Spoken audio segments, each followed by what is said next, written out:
بسم اللہ الرحمن الرحیم۔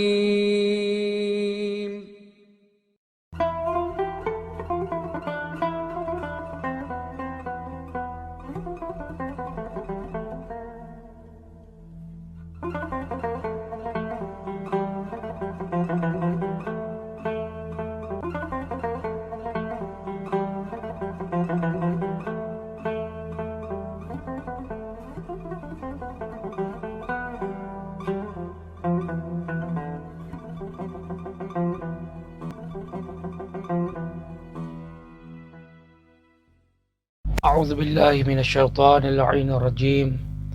بسم اللہ الرحمن الرحیم۔ الحمد للہ رب العالمین، وصلی اللہ علی محمد وآل بیتہ الطیبین الطاہرین۔ اللہم صلی علی محمد وآل محمد وعجل فرجہم، واللعنۃ الدائمۃ علی اعدائہم اجمعین۔ اما بعد فقد قال رسول اللہ صلی اللہ علیہ وآلہ: بسم اللہ الرحمن الرحیم۔ من مات ولم يعرف امام زمانہ مات میتۃ جاہلیہ۔ بسم اللہ الرحمن الرحیم۔ اللہم کن لولیک الحجۃ ابن الحسن صلواتک علیہ وعلی آبائہ فی هذه الساعة وفی کل ساعة وليا وحافظا وقائدا وناصرا ودليلا وعينا حتى تسكنه أرضك طوعا وتمتعه فيها طويلا۔ اللهم صل على محمد وآل محمد وعجل فرجهم۔ ناظرین کرام، سلام علیکم ورحمۃ اللہ وبرکاتہ۔ ہم آپ کا اپنے اس پروگرام معرفت امام زمانہ عجل اللہ تعالی فرجہ الشریف اور ماہ رمضان میں خیر مقدم کرتے ہیں، اور ہم اس سلسلے کی 19ویں قسط کو لے کر کے حاضر ہوئے ہیں، جہاں گفتگو دعائے افتتاح کے آخری فقروں کے اوپر تھی، اور یہاں تک گفتگو ہوئی کہ بار الہ ہماری قلت کو میرے امام کے ذریعے سے کثرت میں بدل دے، ہمارے پریشانیوں کو میرے امام کے ذریعے سے دور فرما، خدایا مجھے حق کے ذریعے سے حق تک پہنچا دے، چونکہ صراط مستقیم کی ہدایت بس تو ہی کر سکتا ہے، اور تو جسے چاہے گا اسے کرے گا۔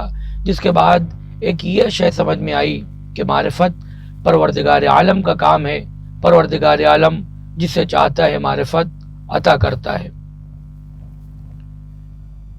تو یہاں تک فقرے پہنچے: اللہم انا نشکو الیکا فقد نبینا صلواتک علیہ وآلہ وغیبت ولینا یا غیبت امامنا۔ بار الہ ہم شکایت کرتے ہیں تیری بارگاہ میں اپنے نبی صلی اللہ علیہ وآلہ کی رحلت، شہادت اور ان کے ہمارے درمیان سے ظاہری لحاظ سے چلے جانے پر، اور اپنے زمانے کے امام اور اپنے ولی کی غیبت کے سلسلے سے۔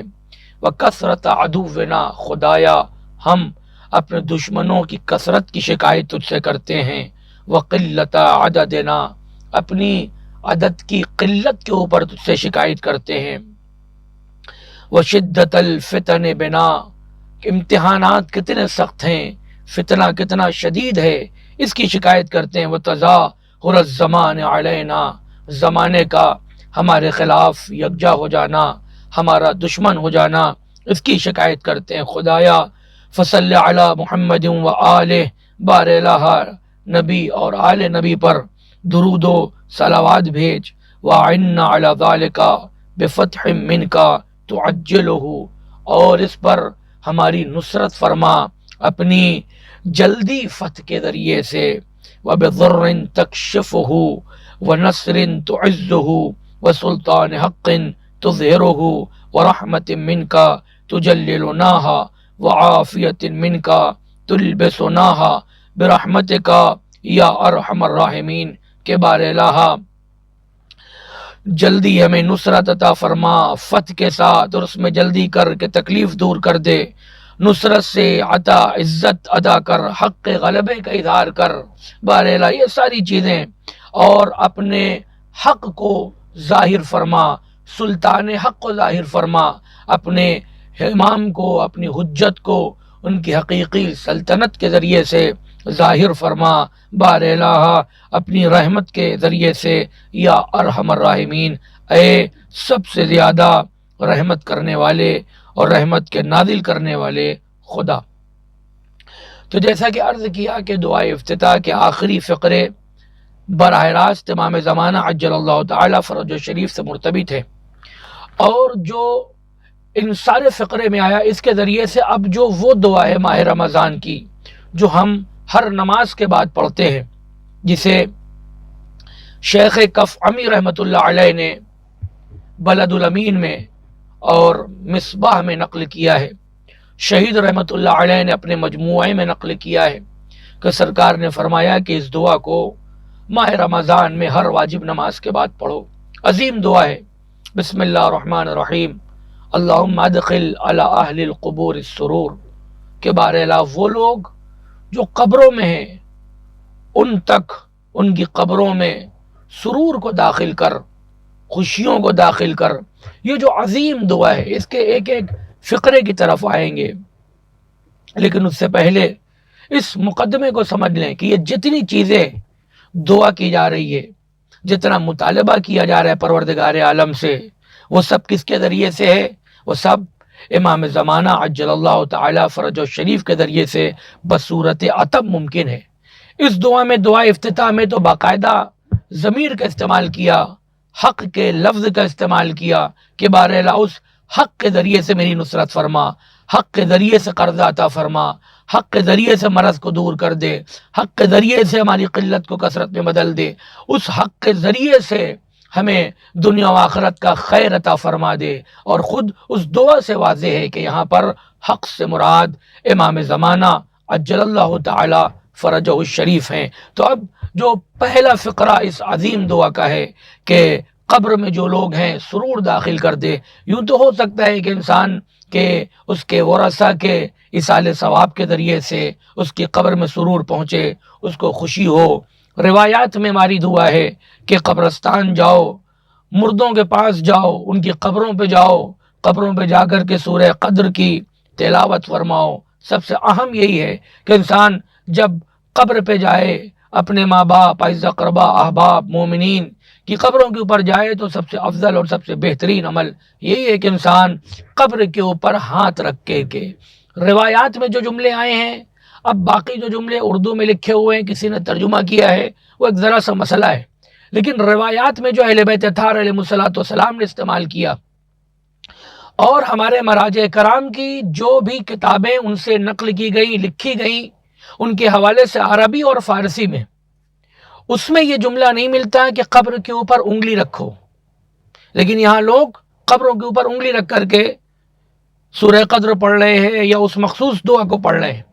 بہرحال روایات میں جو لفظیں آئی ہیں میں نے عرض کیا، اور جو عربی کی کتابیں، چونکہ اردو کی کتابوں میں بھی بعض جگہ لوگوں نے اس ترجمے کو کیا ہے کہ انگلی کو گاڑے، لیکن روایات میں نے عرض کیا، اور مراجع کرام کی جو رسائل عملیہ ہے یا عروۃ الوثقہ ہے، اس کا تعلیقہ ہے، اس کے اوپر حاشیہ ہے، اور جتنی بڑی کتابیں ہیں مثلا، اس میں یہی ہے کہ امام علیہ الصلوۃ والسلام نے فرمایا کہ قبر پہ پہنچنے کے بعد اپنے ہاتھ کو قبر کے اوپر رکھو، کہ اگر اس طریقے سے قبر ہے تو اس طریقے سے ہاتھ قبر کے اوپر رکھنا، اور اس کے بعد سورہ قدر کی تلاوت کرنا ہے۔ بہرکیف تو عرض یہ کر رہے تھے کہ اس کے ذریعے سے بھی قبروں میں رہنے والوں تک سرور پہنچ سکتا ہے، خوشی ہو سکتی ہے۔ روایات میں اہل بیت علیہ السلام نے فرمایا کہ قبروں کے اوپر جاؤ، کیوں؟ اس لیے کہ جب تم قبروں کے اوپر جاؤ گے تو صاحب قبر کو یہ خبر ہوگی کہ کون میرے قبر کے اوپر آیا ہے۔ صاحب قبر مانوس ہوتا ہے اس انسان سے جو اس کی قبر کے اوپر جاتا ہے، اس کو خوشی ہوتی ہے اس انسان کے آنے سے جو اس کی قبر کے اوپر آیا ہے۔ بعض حدیثوں میں مخصوص وقت بیان کیا گیا ہے کہ مثلا صبح سورج نکلنے سے پہلے امام جعفر صادق علیہ الصلوۃ والسلام اور دیگر ائمہ معصومین علیہ الصلوۃ والسلام کے حوالے سے کتاب کافی میں، کتاب وسائل میں اور دیگر کتابوں میں روایتیں موجود ہیں فرماتے ہیں کہ سورج نکلنے سے پہلے پہلے اگر قبر کے اوپر جایا جائے تو مردے کو خبر ہوتی ہے کہ کون میری قبر کے اوپر آیا ہے. مردہ جانتا ہے کہ کون قبر کے اوپر آیا ہے. مردہ اس آنے والے کے آنے سے مانوس ہوتا ہے، اس کو خوشی ہوتی ہے. اور پھر امام فرماتے ہیں کہ جب سورج نکل آتا ہے تو پھر وہ مردے بالکل ایسے ہی پڑے ہوتے ہیں کہ اب ان کو کسی قسم کی خبر نہیں ہوتی. لیکن بعض جو دوسری روایات ہیں اس میں یہ جملے نہیں موجود ہیں، بلکہ اہل بیت علیہ الصلوۃ والسلام نے فرمایا کہ جاؤ زوروا موتاکم، اپنے میتوں کی، اپنے مردوں کی، اپنے صاحب قبر کی جاؤ زیارت کرو، اس کے فاتح قدر کے لیے جاؤ، سورہ نزلنا کے لیے جاؤ، اس کے اوپر رحمت کے سلسلے سے جاؤ، اس کے استغفار کے لیے جاؤ. مثلا ماں باپ اگر ہیں تو فرمایا کہ جو ان کے لیے دعا کر رہے اس سے بھی اپنی حاجت کو طلب کر لو. تو یہ جو پورا سلسلہ ہے، تو وہاں پر جو اس طریقے کی قید نہیں ہے بات حدیثوں میں کہ سورج نکلنے سے پہلے، وہاں پر یہ فرمایا کہ قبروں کے اوپر جاؤ، چونکہ مردوں کو پتہ ہوتا ہے کہ کون آیا ہے، کون اس کی قبر کے اوپر آیا ہے. بہرحال یہاں پر ایک چیز یہ بھی کہی جا سکتی ہے، جیسا کہ بعض علماء نے فرمایا ہے کہ یہ روایات انسان کے دائرہ ایمان کے لحاظ سے ہے. جس انسان کا ایمان جتنا قوی ہوگا وہ اتنا زیادہ اپنی قبر میں بیدار ہے، وہ اتنا زیادہ اس کے رابطے اپنے گھر والوں سے اور قبر پہ آنے والے شخص سے. جیسا کہ یہ بھی بہت اہم مسئلہ ہے کہ جو لوگ مر کے جا چکے ہیں اس کے لیے بھی پروردگار عالم نے خاص اہتمام کیا ہے کہ یہ لوگ اپنے گھروں کی طرف آتے اور اپنے گھر والوں کو دیکھتے ہیں. اگر گھر والے اچھے کام کر رہے ہیں مثلا تو ان کو خوشی ہوتی ہے، بلکہ حدیثوں میں یہ موجود ہے کہ پروردگار عالم نے اہتمام کیا ہے جن فرشتوں کے ساتھ یہ آتے ہیں، فرشتے بری چیز کو نہیں دیکھنے دیتے ان کو، جب یہ اچھی چیزوں کو دیکھتے ہیں فقط تو دیکھنے کے بعد خوش ہوتے ہیں. پھر یہ کیا، کچھ لوگ ہیں جو صرف جمعے زیارت کرتے ہیں، کچھ لوگ ہیں جو زیادہ زیارت کر رہے ہیں، کچھ اس سے بھی کم کر رہے ہیں. تو یہ جو معاملہ ہے کس حساب سے، یہ انسان کے درجات ایمان کے لحاظ سے، انسان کا ایمان کتنا قوی ہے کہ اسی طریقے سے بعض علماء نے ان دونوں طریقے کی روایات کو جمع کیا ہے. البتہ اس میں اور دوسرے بھی طریقے ممکن ہیں، لیکن فی الحال اس کا ایک جواب ہے جو کہ بالکل واضح ہے کہ انسان کے ایمان کے جو درجات ہیں اس کے لحاظ سے ہے کہ کون کس وقت تک بیدار ہے، کون کس وقت تک باخبر ہو رہا ہے اس کی قبر پہ آنے والے سے. خیر، تو یہ ساری چیزیں ہیں جس کے ذریعے سے مردے تک، میت تک، صاحب قبر تک سرور اور خوشی داخل ہو سکتی ہے. لیکن یہ ساری خوشیاں نامکمل ہیں. یہ نہیں کہا جا سکتا کہ 100% اس کو سرور حاصل ہو گیا. 100% کس وقت ہوگا؟ جب امام زمانہ عجل اللہ تعالی فرجہ شریف کا ظہور ہوگا، چونکہ حدیثوں میں موجود ہے. امام علی رضا علیہ الصلوۃ والسلام نے فرمایا، دیگر ائمہ معصومین علیہ الصلوۃ والسلام نے فرمایا کہ اگر انسان 40 صبح دعائے احد کی تلاوت کرے گا تو پروردگار عالم اگر وہ اس کے امام زمانہ عجل اللہ تعالی فرجہ شریف کے ظہور سے پہلے اس دنیا سے رخصت ہو گیا تو پروردگار عالم ظہور کے بعد اہتمام کرے گا، فرشتے کو بھیجے گا. اب یہاں پر بھی دو سلسلہ ہے روایات کا کم سے کم. ایک سلسلہ یہ نا، فرشتہ آئے گا صاحب قبر کے پاس اور آن کے آواز دے گا کہ اے صاحب قبر، تیرے امام کا ظہور ہو چکا ہے، اگر تو چاہے تو امام کی نصرت کے لیے چلے، اور اگر یہی باقی رہنا چاہے تو پھر نعمت پروردگار میں یہی باقی رہ جا، لیکن اگر چلنا چاہتا ہے تو تجھے پورا اختیار ہے، اپنی قبر سے نکل اور چل. اور دوسرا سلسلہ یہ ہے کہ اہل بیت علیہ الصلوۃ والسلام نے جیسا کہ فرمایا، وہ روایات جو رجعت کے سلسلے سے گفتگو کرتی ہیں اور رجعت کے سلسلے سے پہلے کا جو مسئلہ ہے اس کے سلسلے سے، تو وہاں پر روایات میں فرمایا کہ کچھ ایسے بھی لوگ ہوں گے جن کی قبر پہ خود امام زمانہ عجل اللہ تعالی فرجہ شریف جائیں گے اور ان لوگوں کو قبروں سے نکال کر لائیں گے. کس لیے؟ اپنی نصرت کے لیے. کس لیے؟ دشمنوں سے لڑنے کے لیے. کس لیے؟ حق کے قیام کے لیے. تو بہرحال تو عرض کیا کہ اصلی، واقعی اور حقیقی سرور اگر کسی کی قبر پہ داخل ہوگا تو کب داخل ہوگا؟ جب امام زمانہ عجل اللہ تعالی فرجہ شریف کا ظہور ہوگا. تو ابھی عظیم دعا ہے جس کے ایک ایک فقرے کہ اگر اب اس دعا کا ترجمہ نہ کیا جائے بلکہ اس دعا کے ترجمے کے لیے کہا جائے کہ دعا افتتاح کے آخری جملوں کو پڑھ لیں تو اس کا ترجمہ ہے۔ لیکن اگر انسان جس نے دعا افتتاح کو نہیں پڑھا، وہ انسان جو اہل بیت علیہ الصلوۃ والسلام کی روایات سے باخبر ہی نہیں ہے، مثلا نابلد ہے، جانتا ہی نہیں، یا یہ کہ پہنچا نہیں، یا یہ کہ ضعیف سمجھ کے چھوڑ دیا، جو بھی اس کی دقت رہی ہو، اب اگر وہ اہل بیت علیہ الصلوۃ والسلام کی دعاؤں کی اور زیارتوں کا ترجمہ کرے گا تو اس کی زیارت میں ممکن ہے کہیں بھی ممکن ہے اس کو اہل بیت علیہ الصلوۃ والسلام نظر نہ آئیں۔ لیکن اہل بیت علیہ الصلوۃ والسلام کی دوسری دعائیں جو ان سے مروی ہیں، جو ان کے اقوال ہیں، جو روایات ہیں، اگر وہ انسان کے نظر میں اس کا مطالعہ انسان نے کیا ہو، اس کے بعد اس طریقے کی دعاؤں کو ترجمہ کرے اگر، تب پھر دقیق اور درست ترجمہ کر سکتا ہے۔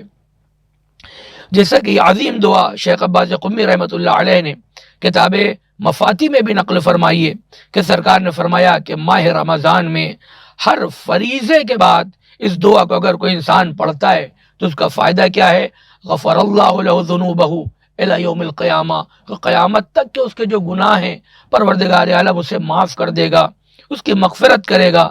اللہم ادخل علی اہل القبور السرور، کہ بار الہ اہل قبور جو اپنی قبروں میں ہیں ان تک سرور داخل کر۔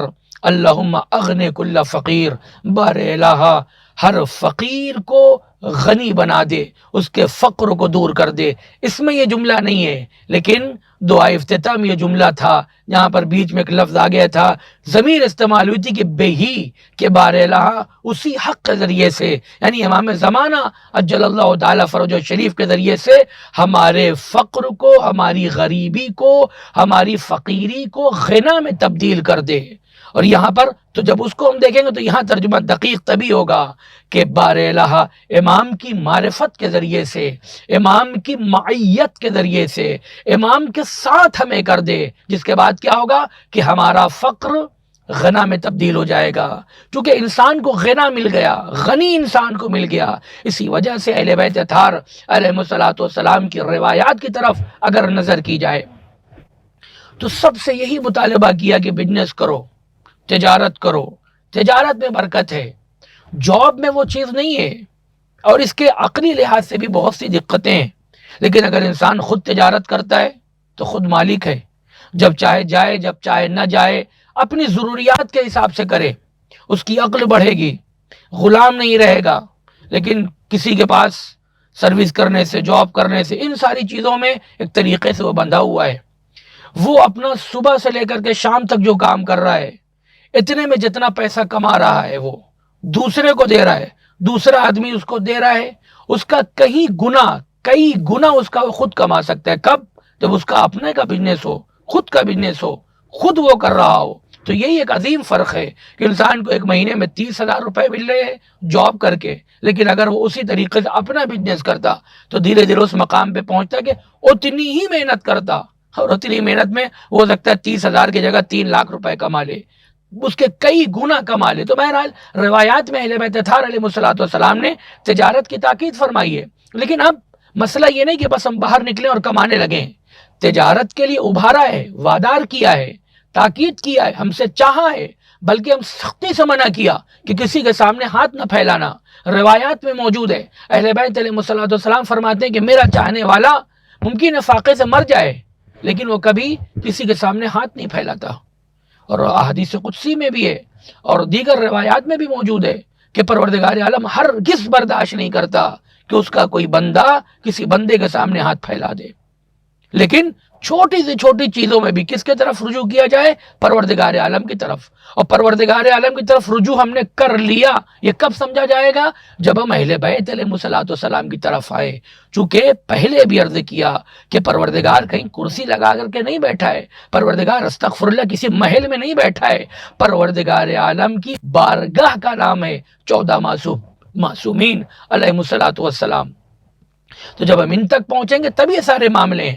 تو پھر ایک اہم شے، اگر انسان بزنس کر رہا ہو، تجارت کر رہا ہو، ایک اہم شے اس کی فکر پیسے کی طرف نہ ہو۔ وہ یہ نہ سوچے کہ اس بزنس کے ذریعے سے پیسہ کما لے، نہ، اس پیسے، اس بزنس کے ذریعے سے، اس محنت کے ذریعے سے پیسہ نہیں، پھر کس چیز کی طرف نظر ہو؟ یعنی رزق کی طرف نظر نہ ہو بلکہ رازق کی طرف نظر ہو۔ انسان صبح سے شام تک محنت کرے لیکن یہ نہ سوچے کہ ہمیں رزق مل جائے، اس کے ذریعے سے بھی وہ یہ سوچے کہ ہمیں رازق مل جائے، انسان غنی کے ساتھ ہو جائے، غنا انسان کے پاس آ جائے تو انسان وہ جب ختم ہوگا تو معاملہ اس کا ختم ہو جائے گا، فقیری کی طرف چلا جائے گا۔ لیکن جب انسان غنی کی معیت میں آ گیا، غنی کے ساتھ ہو گیا، رازق کے ساتھ ہو گیا، تو دنیا ختم ہو جائے گی، عذاب ہو جائے گا، سب کچھ تہس نہس برباد ہو جائے گا، لیکن اس کا جو غنا تھا وہ کبھی ختم ہونے والا نہیں ہے۔ اب اس کے ہاں فقیری کا تصور نہیں، کیوں؟ چونکہ اس نے غنا کو حاصل نہیں کیا، اس نے اپنے اس عمل سے غنی کو حاصل کر لیا ہے۔ تو اسی وجہ سے یہ ایک اہم چیز ہے جس پہ ہمارے جوانوں کو توجہ کرنی چاہیے کہ جب وہ جاب کر رہے ہوں یا بزنس کر رہے ہوں تو اس کے ذریعے سے فقط رزق کی تلاش میں نہ ہوں بلکہ رازق کی تلاش میں ہوں، چونکہ رزق آنے کے بعد جا سکتا ہے، چھن سکتا ہے، لٹ سکتا ہے۔ وہ باقاعدہ روایت جناب کمیل رضوان اللہ تعالی علیہ سے موجود ہے، وہ پورا سلسلہ جو مولا کائنات علیہ الصلوۃ والسلام نے بیان فرمایا۔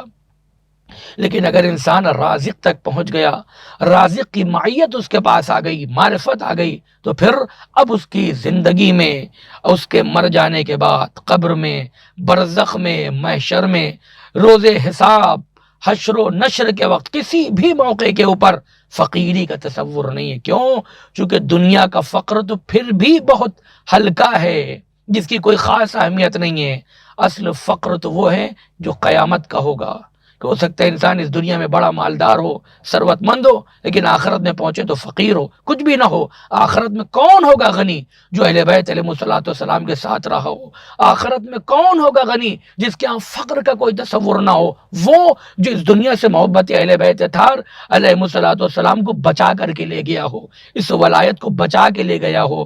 چونکہ ابتدا کے قسطوں میں اس مسئلے کو بیان کیا ہے کہ آج اگر ہم شیعہ کے گھر میں پیدا ہو گئے، مجلس ماتم بھی کر رہے ہیں، نماز روزہ بھی کر رہے ہیں، تب بھی ہم مطمئن نہیں ہو سکتے کہ ہمارے پاس اب یہ جو مسئلہ آ گیا یہ کبھی ہم سے چھن نہیں سکتا ہے۔ نہ، بہت سے پہلے تھے جن سے چھن گیا، بہت بڑا عالم، اپنے زمانے کا ظاہری حساب سے مرجع ہم کہہ سکتے ہیں، شلمغانی لعنت اللہ علیہ، جو غیبت صغرا میں تھا، بالکل امام کے خلاف ہو گیا۔ اتنا بڑا مرجع، جس طرح بڑا عالم کہ جس کی کتاب سے شیعوں کے سارے گھر بھرے ہوئے تھے، سارے شیعوں کے گھر میں اس کی کتاب موجود تھی، تو اتنے بڑے بڑے لوگ، اتنے چھوٹے چھوٹے لوگ، امام موسیٰ کاظم علیہ الصلوۃ والسلام کے وکیل خاص علی ابن حمزہ بطائنی، عیسیٰ رواسی، قندی، یہ جتنے لوگ تھے، جیسا کہ علماء رجال نے بیان فرمایا ہے، ابن ملجم لعنت اللہ علیہ، یہ وہ لوگ تھے جو عبادت بھی کرتے تھے،